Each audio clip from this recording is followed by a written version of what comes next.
4:47 in the morning. Riverside County, California. February 7th, 2026. A hydraulic alignment rack sat bolted to the concrete floor of a strip mall body shop on Magnolia Avenue. 32 federal agents and California Highway Patrol tactical operators stood in formation behind the bay's roll-up door, breath clouding in the pre-dawn cold. Temperature, 34 degrees Fahrenheit. ATF armorers, CHP detectives, Riverside County Sheriff's deputies, a K-9 unit, all waiting for the breach signal. The door went up. Shop lights flickered on. The bay looked empty. 3 sedan frames on jack stands. Oil stains spreading across cracked concrete. A pegboard of hand tools. A rolling toolbox. A hydraulic lift in the center of the bay. Nothing unusual. Nothing worth a federal raid. Then, Special Agent Rebecca Torres walked the perimeter. She stopped at the alignment rack. Standard 2-post hydraulic lift. The kind you'd find in 1,000 auto shops across California. Except the crossbeam spanning the 2 posts looked wrong. The proportions didn't match. 2 inches thicker than factory specification. She knelt. Ran a gloved hand along the seam where the beam met the vertical post. The steel was welded shut. Fresh welds. Clean work. Professional fabrication. Torres called for a cordless angle grinder. The first cut opened a cavity running the full length of the 12-foot beam. Inside, semi-automatic rifles stacked muzzle to stock in 2 tight rows. Suppressors nested between them. A shoebox of auto-sear conversion devices. Machine gun parts. By the time the sun came up over the San Bernardino Mountains, agents had cataloged 217 rifles, 34 suppressors, and 41 auto-sear devices laid out across the concrete under the fluorescent shop lights. Street value, $430,000. What put Rebecca Torres in front of that alignment rack at 4:47 on a Friday morning wasn't a confidential informant, a wiretap, or years of undercover work. It was a California Highway Patrol sergeant who ran one license plate out of curiosity on a Sunday night in January and noticed the same business address appear twice in 6 weeks on unrelated road rage shooting reports. That single database query, buried at 11:52 at night in a records portal almost nobody checked on weekends, unraveled a regional firearms trafficking pipeline that had been moving military pattern rifles to street crews across the Inland Empire for 23 months. One detail broke it open. A network federal investigators didn't even know existed. January 12, 2026. 11:52 at night. California Highway Patrol Headquarters, Riverside. Sergeant Michael Navarro sat alone at a desktop computer finishing incident paperwork from a freeway confrontation earlier that evening. A silver Dodge Ram had forced another vehicle onto the shoulder of Interstate 15 near the Corona exit. Shots fired from the Ram's passenger window. No injuries. The Ram fled southbound before CHP units could intercept. Navarro had a partial plate from the victim's dash camera. 4 characters. Not enough for a clean match, but enough to narrow the field. He ran it through the DMV database. 12 possible matches came back. He started cross-referencing each registration against prior incident reports. The 8th match flagged. Registered owner, a limited liability company doing business as Precision Auto Collision and Alignment. Business address, 4214 Magnolia Avenue, Riverside County. Navarro logged the hit. Standard procedure. Then he did something that wasn't procedure. He kept scrolling. He opened a search for that business address. Any prior law enforcement contact. Any flags. Any history. One result came back. November 23, 2025. 6 weeks earlier. Another road rage incident. Different vehicle. Different plate.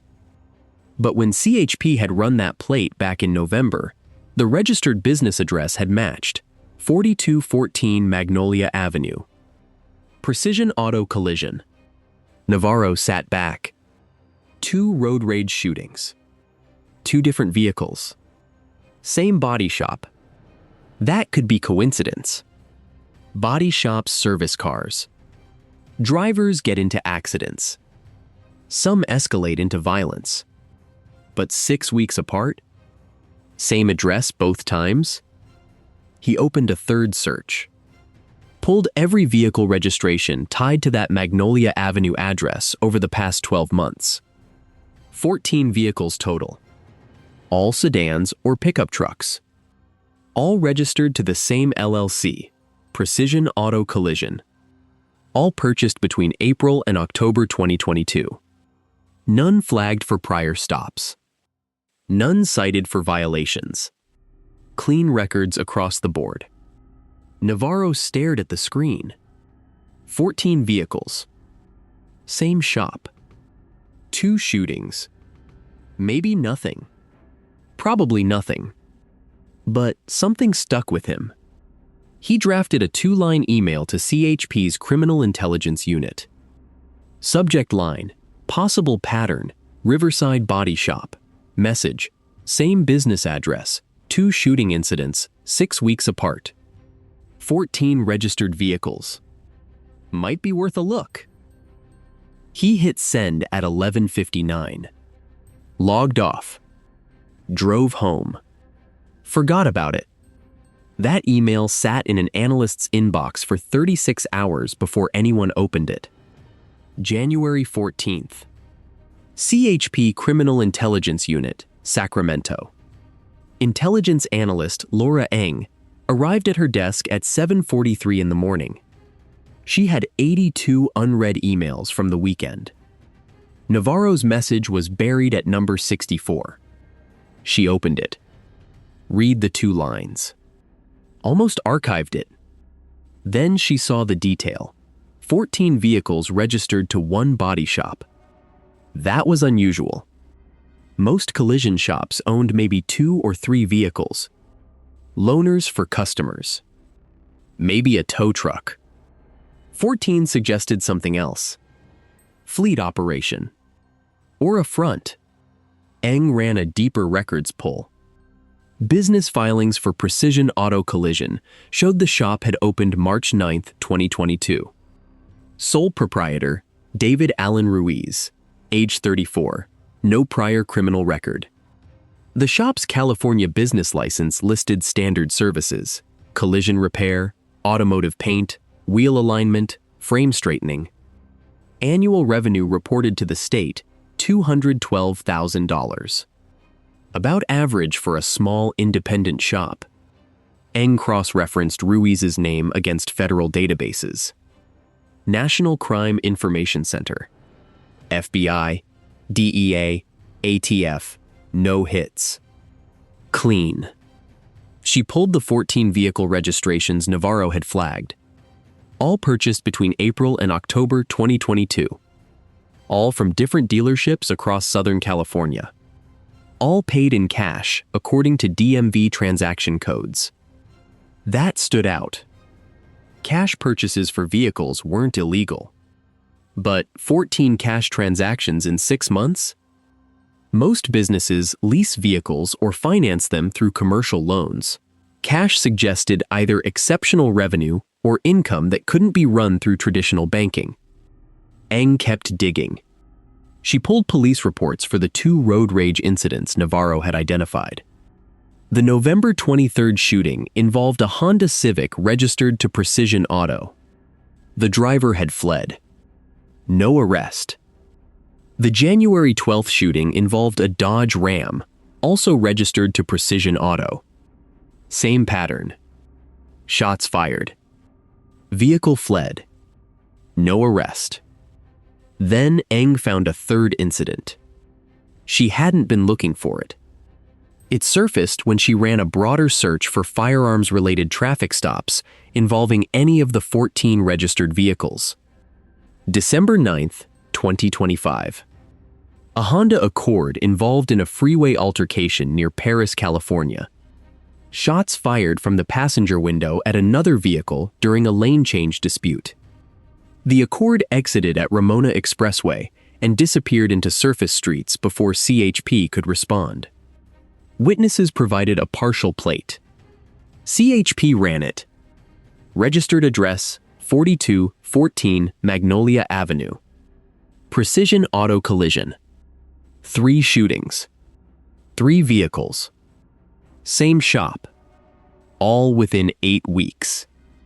Eng picked up her desk phone and called her supervisor. The supervisor listened. 30 seconds of silence.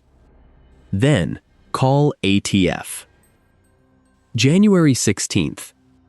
ATF Field Office, Riverside. Special Agent Rebecca Torres sat across a conference table from CHP analyst Laura Eng and her supervisor. Torres had been with ATF for 11 years. She specialized in firearms trafficking, straw purchases, illegal transfers, interstate gun running. She'd worked cases involving cartel pipelines, biker gangs, and corrupt dealers. This one was different. No prior federal radar. No informants. Just a pattern in DMV records. Torres reviewed the case summary. 3 shooting incidents. 14 vehicles. 1 body shop. She asked the question every investigator asks first. Has anyone actually looked at this place? Eng shook her head. Drive-by only. It's a strip mall shop. Looks legitimate. Torres opened her laptop and pulled up ATF's firearms trace database. She searched for precision auto collision. 0 results. The shop had never appeared as a purchaser in any documented firearms transaction. She ran a second search. David Allen Ruiz. 0 results. No firearms purchases under his name. No federal firearms license applications. No compliance violations. Legally, the shop had no connection to guns. But 3 vehicles registered to that shop had been involved in shooting incidents within 2 months. That wasn't random chance. Torres made a decision. I'll open a preliminary case file. No warrant yet. We need more. She assigned a case number, ATF-Riverside-003-2026. Then she did what federal agents do when there's not enough evidence for aggressive action but too much to ignore. She watched. January 18th through February 4th. Surveillance. 24/7 observation on a body shop in a Riverside strip mall. ATF deployed an unmarked observation post in a vacant commercial unit across Magnolia Avenue with a direct sightline to Precision Auto's front entrance, side parking lot, and rear loading bay. 2 agents per shift. 12-hour rotations. Binoculars. Long-range cameras. Detailed logs of every vehicle arrival, every person entering the building, every movement visible from the street. 3 weeks of surveillance produced almost nothing. The shop operated normally. Customers dropped off damaged vehicles. David Ruiz and 2 employees, later identified as Marco Soto, age 29, and Luis Hernandez, age 26, performed standard repair work. Collision jobs. Paint. Alignment. Vehicles left. Business as usual. No obvious criminal activity. No visible exchanges. No suspicious visitors. Nothing that would justify a federal search warrant. Except for one pattern: late-night deliveries. Every 4 to 6 days, a white Ford Transit panel van arrived between 10 and 11 at night. No company markings. No visible signage. The van backed into the shop's rear loading bay. The bay door closed. 30 to 45 minutes later, the van left. No paperwork exchanged. No customers waiting. The timing was consistent. Late enough that the surrounding businesses, a nail salon, a tax preparer, a discount furniture store, had closed for the night. Early enough that the arrival wouldn't draw attention from overnight truck traffic on Magnolia. Torres logged every delivery.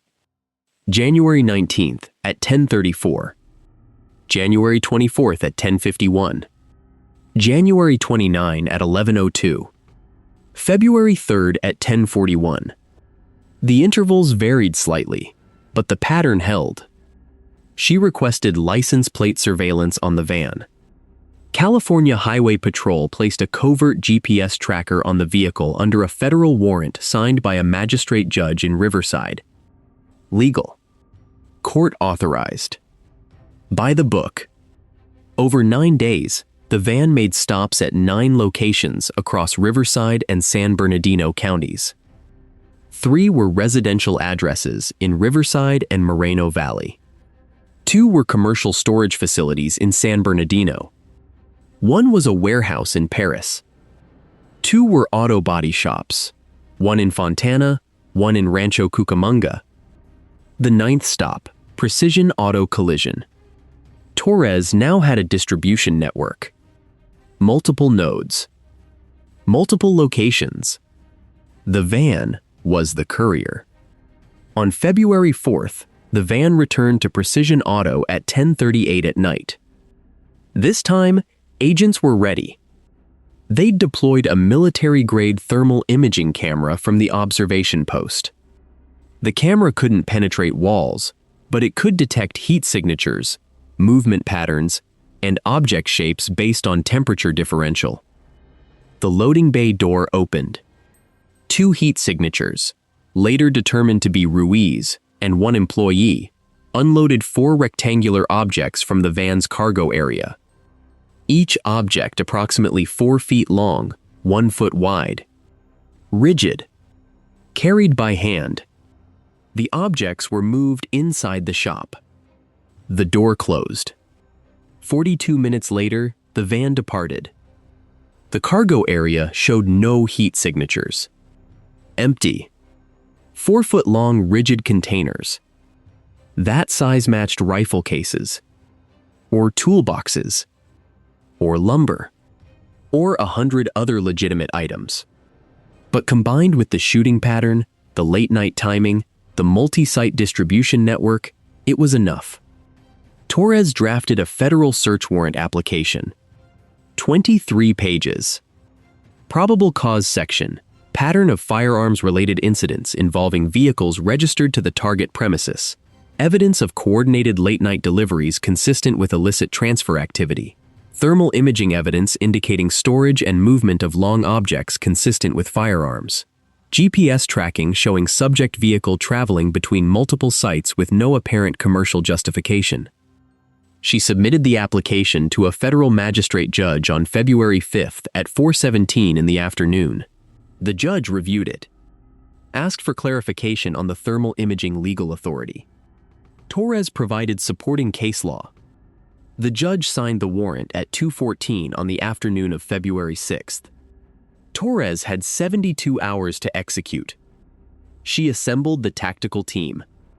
ATF special agents from the Riverside and San Bernardino field offices. California Highway Patrol SWAT, Riverside County Sheriff's Department. A K-9 unit trained to detect gunpowder residue and firearms lubricants. 16 personnel total. The operational plan called for simultaneous entry at the front office and rear loading bay at first light the following morning. Minimal risk of civilian presence. Maximum visibility. Standard federal raid protocol. But there was a problem. The building plans Torres had obtained from the Riverside County Assessor's Office were dated March 2022, the month the shop had opened. Since then, the interior had been renovated. Walls moved. New partitions installed. the current layout didn't match the blueprint. If the team breached without accurate interior intelligence, they risked walking into a fatal funnel, a narrow corridor where defenders could concentrate fire. Or they'd miss a hidden exit, or a reinforced safe room. Any of those scenarios could turn a controlled entry into a disaster. Torres needed current interior intel. She couldn't send an undercover agent inside, too risky in a small operation where the owner and 2 employees knew each other and likely recognized regular customers. She couldn't rely solely on thermal imaging. It showed movement but not structure. So she made a choice that was either brilliant or reckless, depending on who judged it later. February 6th, 3:27 in the afternoon. Rebecca Torres, dressed in jeans and a t-shirt, drove a rental Hyundai Elantra with a dented rear bumper and scraped paint to Precision Auto Collision. She walked into the front office and told the receptionist, who turned out to be David Ruiz himself, that she needed an estimate for paint and alignment work after a parking lot accident. Ruiz grabbed a clipboard and walked her through the shop to assess the damage. Torres used the 90-second walkthrough to map the interior. The front office opened into the main repair bay. 2 vehicle lifts, 1 standard 2-post, 1 4-post. The alignment rack sat in the center, a 2-post hydraulic lift with a crossbeam and alignment sensors. Tool storage along the north wall. Parts shelving. A rolling toolbox. The rear loading bay with a 12-foot roll-up door. And along the east wall, a side office with a steel door and a numeric keypad lock. That door hadn't existed on the original plans. She thanked Ruiz. Said she'd call back with a decision. Left. Drove 3 blocks. Pulled over. Sketched the interior layout from memory on the back of a coffee shop receipt. That evening, Torres updated the tactical operation order. The team now knew the entry points, the interior configuration, and the locked side office that would require breaching separately. February 7th, 4:47 in the morning. Breach. The roll-up door at the loading bay went up fast. Hydraulic rams. The front office door came down simultaneously under a battering ram. ATF agents and CHP tactical operators flooded both entry points within 4 seconds. Lights. Commands. Weapons drawn. 3 individuals inside. David Ruiz in the side office. Marco Soto near the alignment rack. Luis Hernandez in the rear bay. All 3 ordered to the ground. All 3 compliant. No resistance. No weapons visible. Secured in under 20 seconds. The shop was empty of customer vehicles. No cars in the bays except the frames on jack stands from ongoing jobs. The side office was locked. A breaching tool took the steel door off its hinges in 1 hit. Inside the office, a desk. Filing cabinets. A desktop computer. Financial records. And along the back wall, a Browning Pro Steel gun safe. 7 feet tall. 1,600 pounds. Biometric lock. Closed. An agent ordered Ruiz to open it.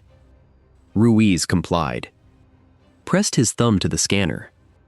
The safe door swung open. Empty.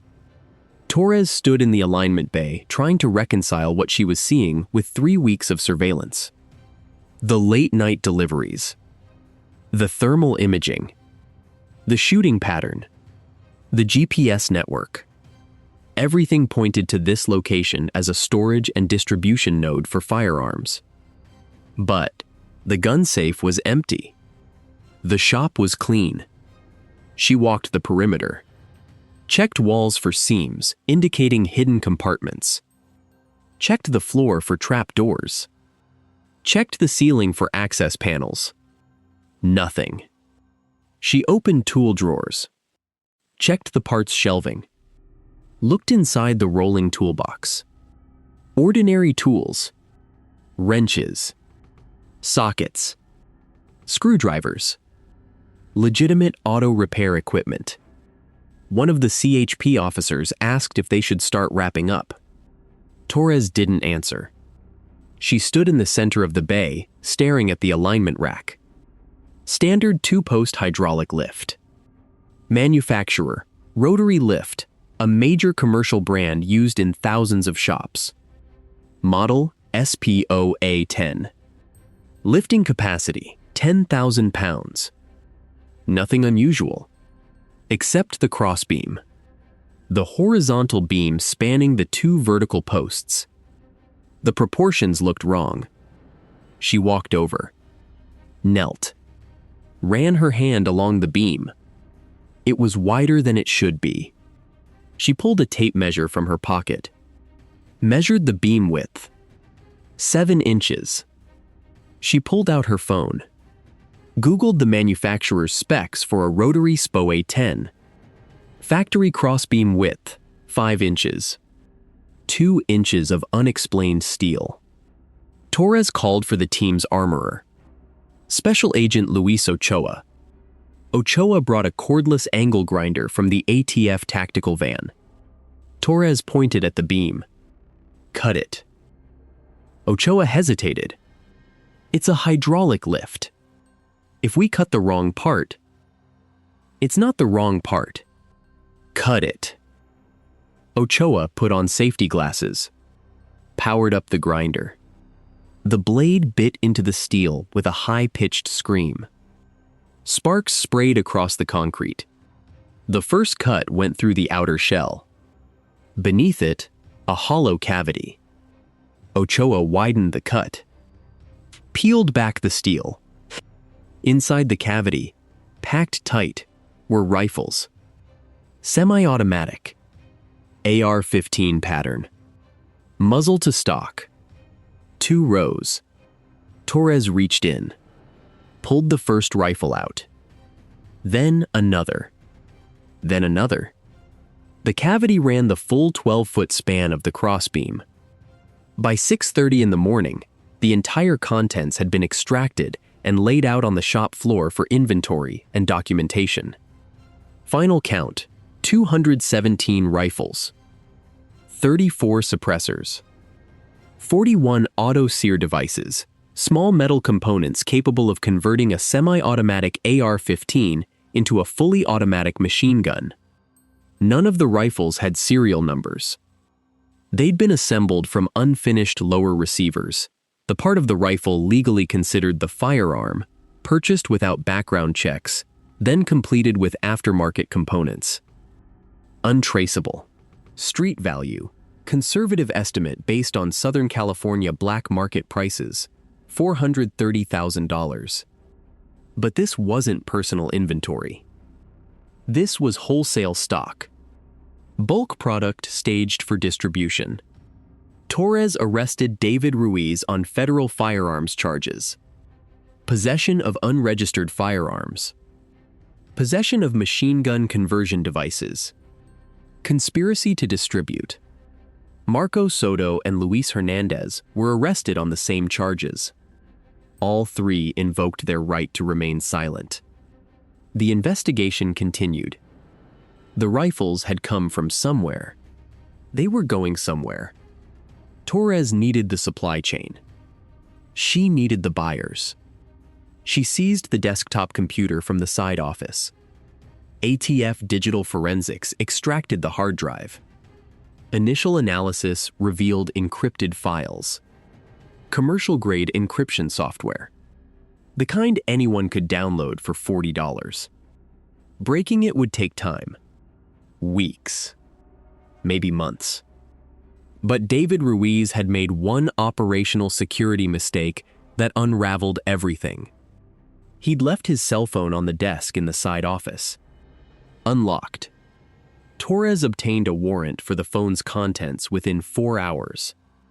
Text messages. Call logs. Photos. Contacts. Over the next 72 hours, ATF analysts reconstructed the network. The white Ford Transit van, belonged to a man named Eric Michael Hale, age 41, address in San Bernardino. Hale's phone number appeared 63 times in Ruiz's call log over the past 8 months. Text messages between them used thin coded language. Parts ready for pickup. Inventory confirmed. Delivery Tuesday night. The phone also contained photos. Images of rifles laid out on tables. Close-ups of serial numbers being ground off with a rotary tool. A picture of the false alignment rack crossbeam during fabrication, under construction in what appeared to be a metalworking shop. One photo stood out. A screenshot of a spreadsheet. Columns labeled unit count, unit price, buyer code, delivery date, payment status. The spreadsheet listed 94 transactions over 14 months. Each transaction, 8 to 24 rifles per delivery. Buyer codes were 3-letter abbreviations. No full names. Torres cross-referenced the codes against known criminal organizations in Southern California. 4 immediate matches. Street gangs operating in Riverside, San Bernardino, and Los Angeles counties. All under active federal or state investigation for violence, narcotics distribution, and firearms offenses. Torres now had the downstream buyers. The gangs were purchasing. Ruiz was the middleman. Hale was the courier. But who was manufacturing? Who was supplying? The answer came from the fabrication photo. ATF's digital forensics team enhanced the image. Increased resolution. Adjusted contrast. In the background, barely visible on the back wall, a business sign, Arroyo Metalworks, Custom Fabrication, Fontana, Sierra. February 9th. ATF and CHP executed a second search warrant. Arroyo Metalworks, an industrial facility on Jurupa Avenue in Fontana, specializing in custom steel fabrication and welding. The registered owner, Thomas Eugene Vega, age 57. Agents breached at dawn. Inside the fabrication shop, they found 2 more false crossbeams under construction on welding tables. Same design as the one recovered from Precision Auto. Same dimensions. Hollow cavities waiting to be filled. Vega was on site. Arrested. No resistance. His business computer contained work orders for custom hydraulic lift components from 3 separate auto body shops across the Inland Empire. Precision Auto Collision in Riverside. A shop called Elite Frame and Paint in Fontana. Another shop, Superior Auto Body, in Rancho Cucamonga. All 3 had ordered false crossbeams over the past 18 months. Vega wasn't the source of the rifles. He was the fabricator. He built the concealment devices. Someone else supplied the guns. Agents searched Vega's office. They found invoices, payment records from Ruiz and the 2 other shop owners. $72,000 in total payments over 20 months. But they also found a handwritten ledger, black composition notebook, pages of names and dollar amounts. One name appeared repeatedly, a name that hadn't surfaced anywhere else in the investigation. Marco Delgado. No address. No phone number. Just a name written 37 times across 8 months of entries. Torres ran Marco Delgado through every available database.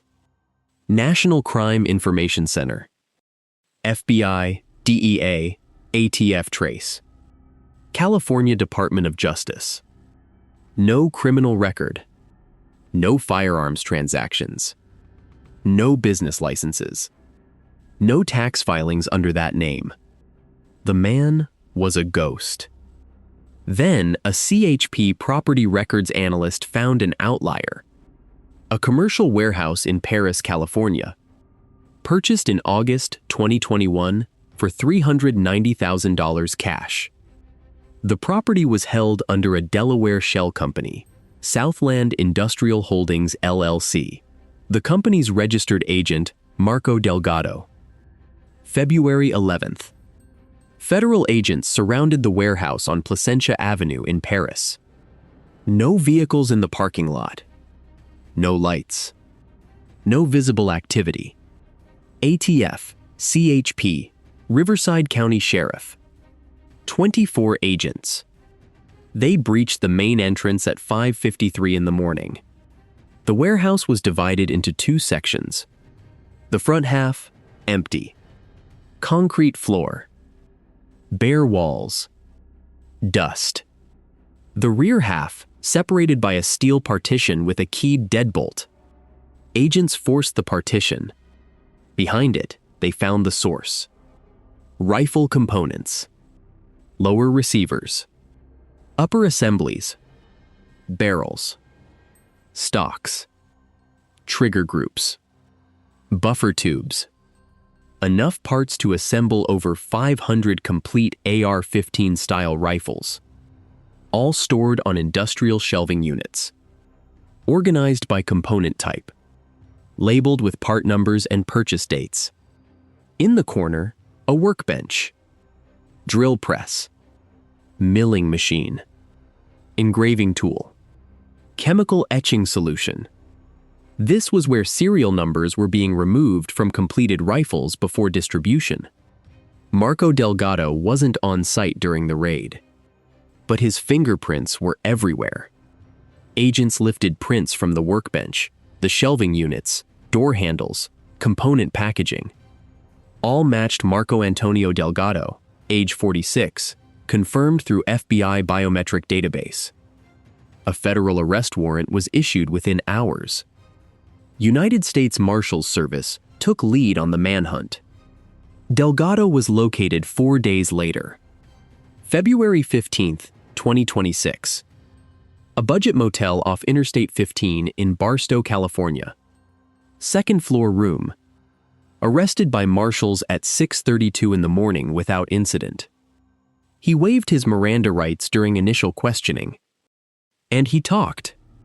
What Marco Delgado told federal investigators over the next 6 hours connected the operation to a broader firearms trafficking ecosystem that had been operating across Southern California since early 2022.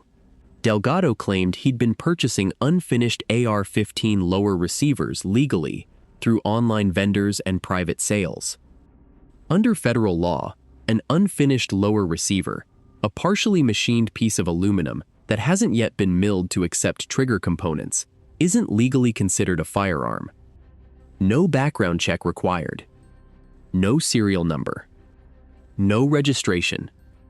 Delgado bought them in bulk. 50 to 100 at a time. Shipped to residential addresses across Riverside and San Bernardino counties.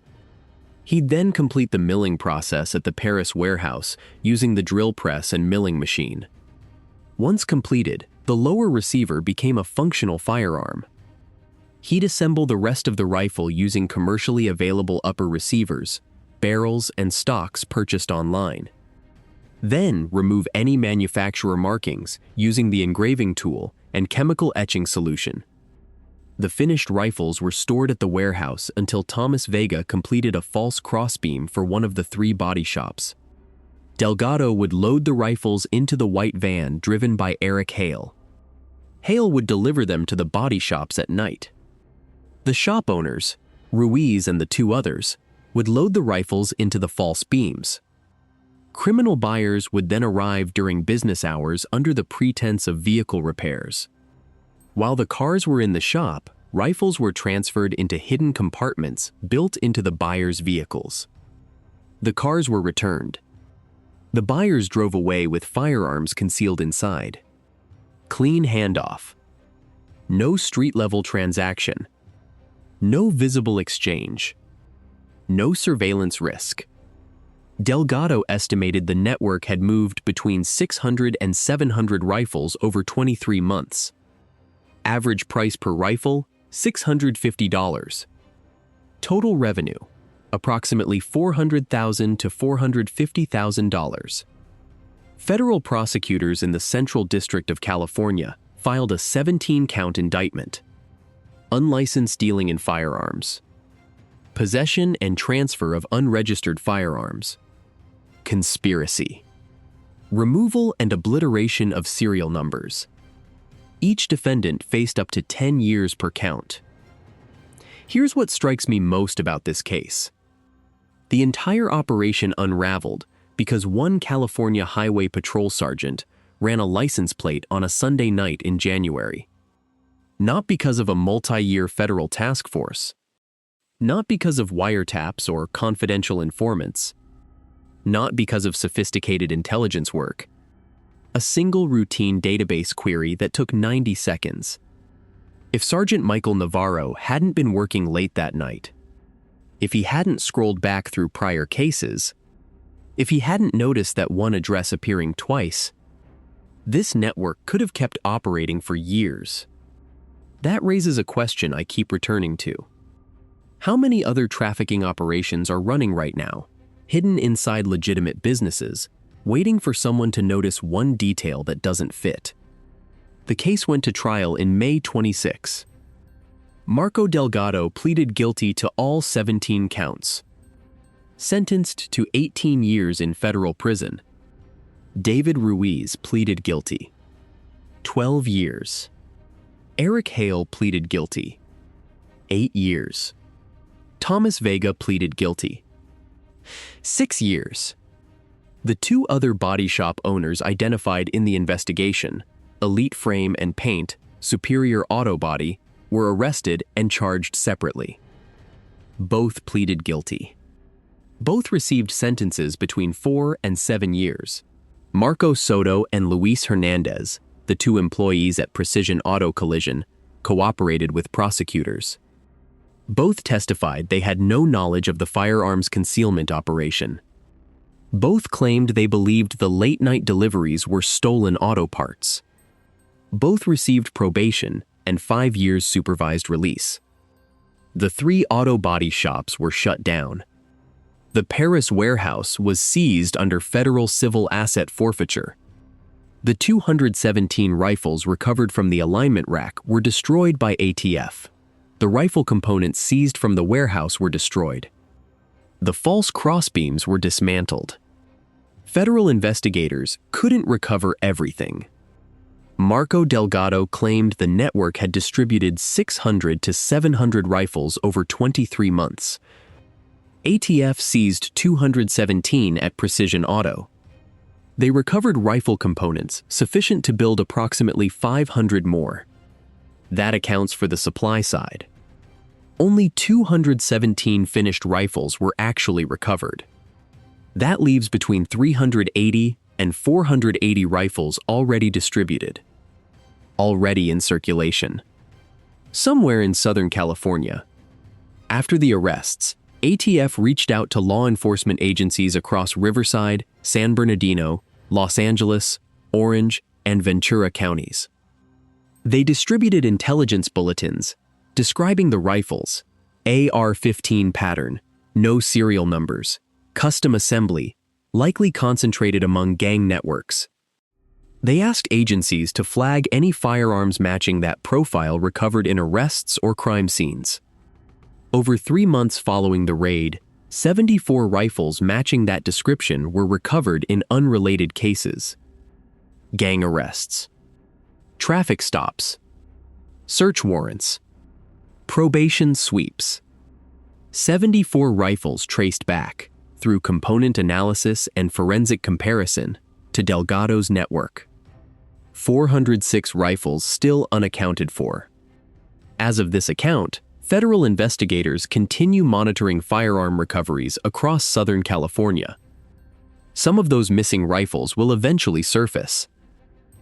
Some may never be found. One more thing worth noting.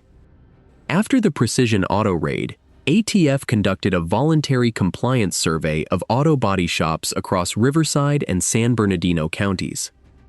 They contacted shop owners, explained the case, asked a simple question: would you consent to a voluntary inspection of your hydraulic equipment and storage areas?